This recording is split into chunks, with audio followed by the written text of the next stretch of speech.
United States of America ने attack कर दिया है ईरान को, ज्वाइन कर दिया है इसराइल के साथ एंड उन्होंने अटैक किए हैं उनकी जो पर्टिकुलर न्यूक्लियर साइट्स हैं, अस्फहान्स, फोर्डो एंड नतान्स। ये कितना डेंजरस है पूरी दुनिया के लिए हम बता नहीं सकते। उन्होंने यूज किए अपने B-2 स्टेल्थ बॉम्बर्स, साथ में यूज किए बंकर बस्टर बॉम्ब्स। अब ऑफ कोर्स वो तो क्लेम कर रहे हैं कि फोर्डो जैसी फैसिलिटीज एकदम तबाह हो चुकी हैं। क्या एग्जैक्ट हुआ है ये अभी हमें नहीं पता चलेगा, ये तो आने वाले टाइम में ही पता चलेगा।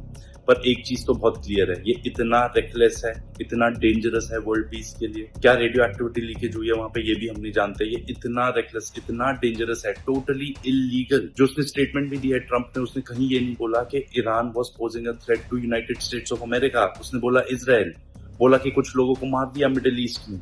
एक चीज तो पक्की है, this was a brutal act of war and इससे चीजें आगे ही बढ़ेंगी, दुनिया के लिए बहुत ज्यादा डेंजरस हो जाएंगी। We need peace in this world. इतनी वरिंग बात है ये पूरी दुनिया के लिए, क्या बोले। साथ ही साथ एटलीस्ट सेवियर तो ये बात है कि जो इरानियंस हैं उनमें अच्छी खासी बुद्धि है।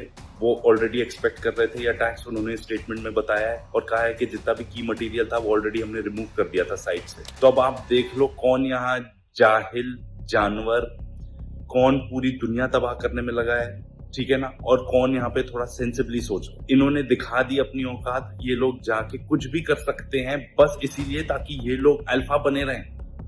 ये लोग अल्फा बने रहे अपनी अमेरिकन एम्पायर प्रिजर्व करने के लिए। हमें तुम्हारा तेल चाहिए, दुनिया भर में लूटपाट मचाने के लिए ये कुछ भी कर सकते हैं। अगर इस चीज से कुछ समझ में आई है तो ये पर्टिकुलर चीज ये है।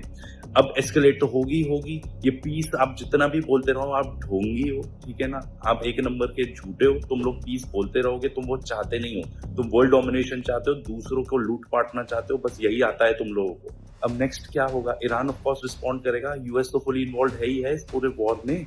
अब ईरान अटैक कर सकता है यूएस की मिलिट्री बेसिस जहां पे उनके ट्रूप स्टेशन है, तो लड़ाई तो और आगे बढ़ेगी। फिर क्या होगा आगे? ऑयल फैसिलिटीज को टारगेट करेंगे एक दूसरे के। अगर आप जाके ईरान के ऑयल फैसिलिटीज उड़ाओगे, वो ऑलरेडी कह ही चुके हैं कि हम जो वहां पे गल्फ में जितनी भी ऑयल फैसिलिटीज है उनको भी टारगेट करेंगे, बिकॉज वो भी कंप्लिसिट है, वो भी सपोर्ट करते हैं, अपने एयर बेसिस देते हैं इन लोग को अपने अटैक्स करने के लिए। पीस भले ही बोलते रहे, पीस तो हम चाहते हैं भाई। यहाँ पे लगता है इस साइड ऑफ द रीजन में लोग पीस चाहते हैं, इन लोग को तो सिर्फ वॉर ही आता है।